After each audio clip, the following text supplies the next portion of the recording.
Welcome to the Team Engagement Podcast, where leaders of teams share their insights. We discuss 6 questions in 9 minutes because leaders know how to be concise. We're going to go ahead and get started with today's guest. So our first question, in a few sentences, tell us who you are and what you do. Hi, Sean. Yes, my name is Buddy Zarbock.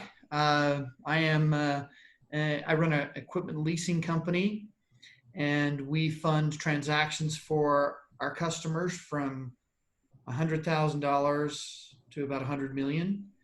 And I also own a number of other companies and concerns, allowing me to try different things in different companies in different markets. So you are a multitasked entrepreneur of the greatest sense.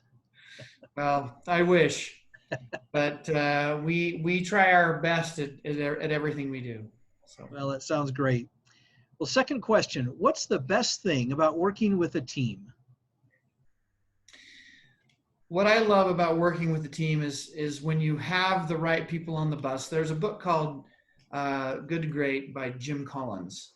One of my favorite, it was when I was going to school, that was the kind of the strategic practicum book that we studied. And you spend a lot of time getting the right people on the bus, and you have to be really stingy. And once you get those people on the bus, the great thing about it is to just see what actually happens. You get the right people on the bus, and then you decide where to go. And so what you do is you give them special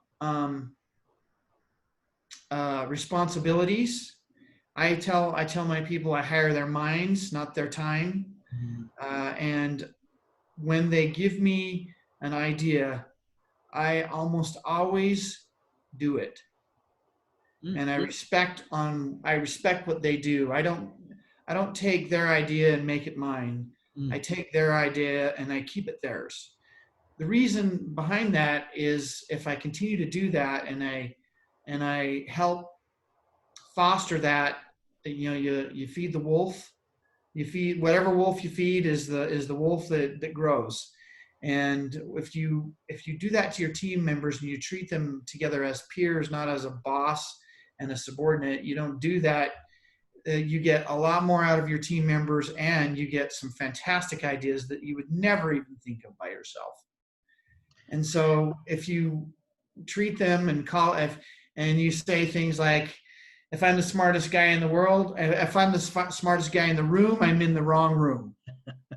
And you really try to help bring out, you never start off with your idea first. You start out with the question first, and then you get everybody's input, and then your idea is at the end. So that's my favorite thing about working as a team, because you come up with things that you never would have thought yourself, that are as good or better than what you think you should do. Those are great insights, especially I like the part when you talked about you hire minds, not time. I think that's a great perspective. Thank you. Question number 3, I hear from other leaders of teams that it can be a challenge to get team members engaged. What are your thoughts? Exactly what I said previously. It's really hard to get someone who is not engaged, doesn't want to be engaged. So it's not a forcible thing. It's the typical, you need, if they're not engaged, then they quite honestly shouldn't be on your team. It's the typical, a team, what is that? That is that's a group of people all with their own responsibilities. And if anybody, you can to football, basketball, any sort of team that you would think of, if one member of that team doesn't do his or her responsibility, the whole team suffers. And so you can't cover for that person.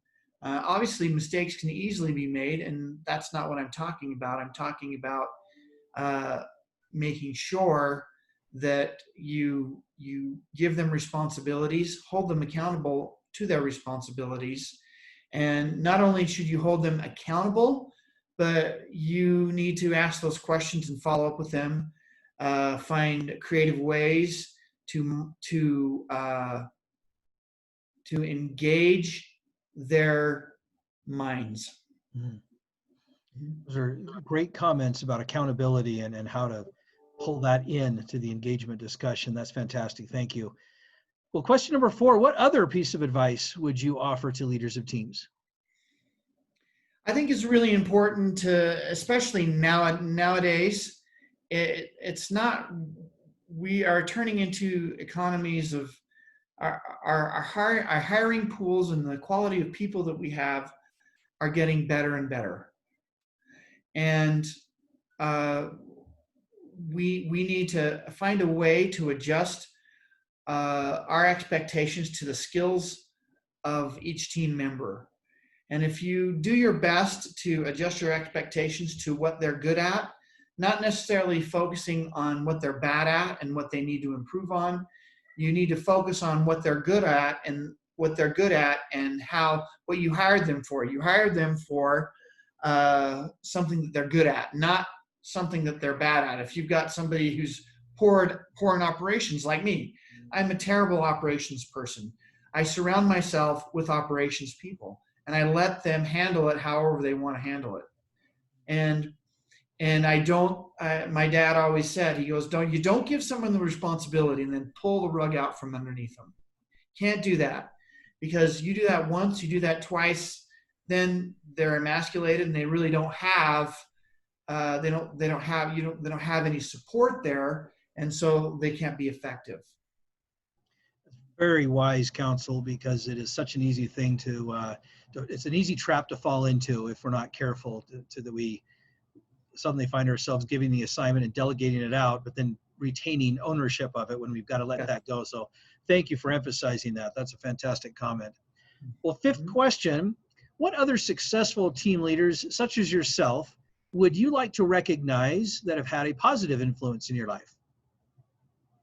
I've had a lot of great team leaders. One of them was my dad. He was a successful entrepreneur, much more successful than me.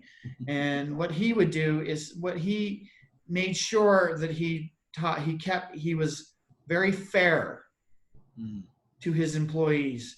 He did not, and he always found a way to keep an employee and a team member on. He found that if for some reason the team was not performing, he did his very, very best not to fire this person. He found that once they made a mistake or 2 or even 3 or even 10, he found a way to forgive them. And what he did is he used his forgiveness to purchase loyalty. So he moved his forgiveness and he purchased their loyalty, and he had very, very good, loyal employees by using that transaction to forgive mistakes and purchase the forgiveness that they did, and he purchased their loyalty with his forgiveness. I love that concept, and that's such a great way to say it, by purchasing loyalty through forgiveness. That's a great principle. That's kind of a new one from my perspective to hear something like that. So thank you for sharing that. Well, final question. Tell us a little bit about your first job. My first job, I worked in a warehouse, not in a warehouse, actually in a yard.